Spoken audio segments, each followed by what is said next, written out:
सर्व पत्रकार बांधवांना पत्रकार परिषदेच्या निमित्तानं मी सर्व पत्रकार बांधवांचे असे हार्दिक स्वागत करतो। आपण उपस्थित झालात या पत्रकार परिषदेला समाधान वाटलं। भारतीय दलित पॅंथर या सामाजिक लढाऊ संघटनेचा 26वा वर्धापन दिन राज्यस्तरीय कार्यकर्ता मेळावा 27 जुलै मौलाना अब्दुल कलाम संशोधन केंद्र टीव्ही सेंटर छत्रपती संभाजीनगर औरंगाबाद येथे आयोजित करण्यात आलेला आहे। या मेळाव्याला उद्घाटक म्हणून राज्याचे सामाजिक न्याय मंत्री पालकमंत्री संजयजी शिरसाट तसेच राज्याचे कॅबिनेट मंत्री बहुजन कल्याण मंत्री अतुलजी सावे, खासदार संदीपान भुमरे, आमदार प्रदीप जयस्वाल, आमदार संजय केनेकर, प्रख्यात साहित्यिक डॉक्टर ऋषिकेशजी कांबळे, लातूरचे उदगीरचे नगरसेवक सभापती निवृत्तीजी सांगवे कांबळे, नगरसेवक महेंद्र सोलोने, नगरसेवक कलीम कुरेशी हे उपस्थित राहून या मेळाव्यामध्ये गुणवंत विद्यार्थी, महिला बचत गटाच्या प्रमुख महिला, प्रशासनामध्ये चांगले काम करणारे अधिकारी कर्मचारी, महानगरपालिकेचे सफाई कर्मचारी, प्रख्यात गायक कलावंत गायिका कडूबाई खरात, गायक प्राध्यापक कुणाल वराळे यांचा संच यांचाही सत्कार या मेळाव्यामध्ये मान्यवराच्या हस्ते आम्ही करणार आहोत। या मेळाव्याचं कारण असं आहे, 1972ला भारतीय दलित पॅंथरचा जन्म झाला आणि 2 वेळेस सत्ताधारी पक्षाच्या लोकांनी भारतीय दलित पॅंथर तोडण्याचा प्रयत्न केला आणि राज्यामध्ये जेव्हा अन्याय अत्याचार वाढले तेव्हा भारतीय दलित पॅंथर परत एकदा 1999ला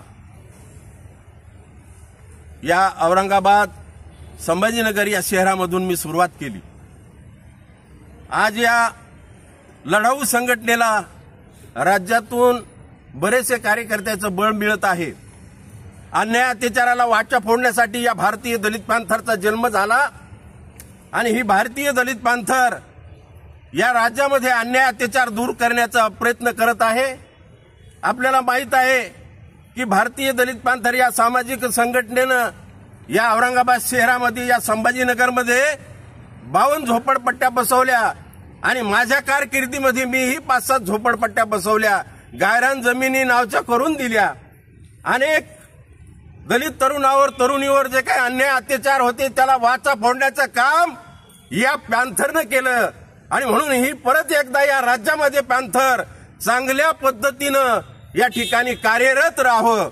याचं खरं कारण म्हणजे 27 जुलैला आपण त्या ठिकाणी काही ठराव पारित करणार आहोत आणि त्याच्यामध्ये हे काही सत्तेतले खासदार, आमदार, मंत्री आहेत यांच्याकडून वधवून घेणार आहोत आणि हे जर करत नसेल तर मग आपल्याला सत्तेत राहण्याचा काही अधिकार आहे। अरे ज्या समाजाने तुम्हाला निवडून दिलं, ज्या समाजावर आज खऱ्या अर्थानं या संभाजीनगरमध्ये गोरगरिबाच्या घरावर डोंगर फिरवत आहे, त्या ठिकाणी पालकमंत्री बाप असतो आणि त्या बापानं हे थांबवण्याचं काम केलं पाहिजे। हे का करत नाही हे भारतीय लढाऊ पॅंथर त्यांना विचारणार आहे आणि म्हणूनच त्यांना मी निमंत्रित केलेलं आहे की आपण या भारतीय दलित पॅंथरमध्ये येऊन या ठिकाणी न्याय देण्याचं काम करावं म्हणून तुम्हाला विनंती करण्यात आलेली आहे।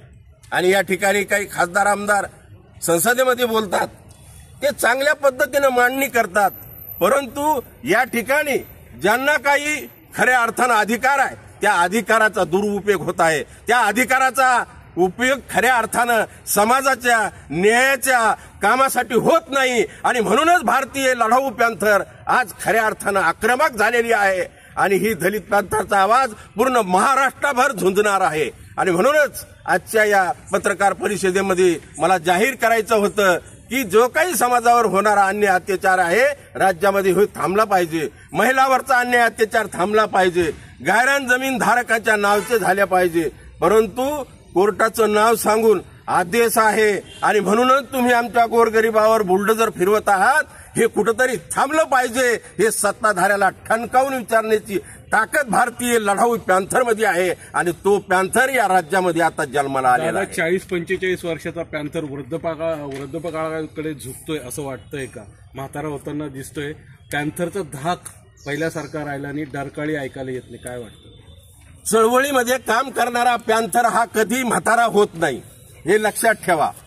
चळवळीमध्ये काम करणारा जो माणूस असतो तो कदाही वृत्त जरी असला तरी त्याचा विचार हा डॉक्टर बाबासाहेब आंबेडकरांचा निळा झेंड्याचा विचार आहे आणि तो कधीही वृद्ध होत नाही आणि कधीही लोप पावत नाही. पॅन्थर हा पॅन्थरच राहतो आणि म्हणून ह्या लढाऊ पॅन्थरचा खऱ्या अर्थानं या राज्यामध्ये दरार आहे. सर, आपण आता एक उल्लेख केलाय की पालकमंत्र्यांना बोलवून आपण ह्या अतिक्रमणाच्या विरोधात त्यांच्या कानावर या सगळ्या समस्या टाकणार आहात, त्यांना जाब विचारणार आहे. पालकमंत्री छत्रपती संभाजीनगरचेच आहेत आणि जिल्ह्याचे पालकमंत्री आहेत. त्यांना या सगळ्या कल्पनेची जाण आहे तरी सुद्धा ते ब्र शब्द काढायला तयार नाही. काय वाटतं? त्याच माध्यमातून आम्ही त्यांना विनंती निवेदन केलेलं आहे की तुम्ही आजपर्यंत चुपचाप का आहात? आपल्यावर कोणाचं दडपण आहे का? वरिष्ठाचं दडपण आहे का? मुख्यमंत्र्याचं दडपण आहे का?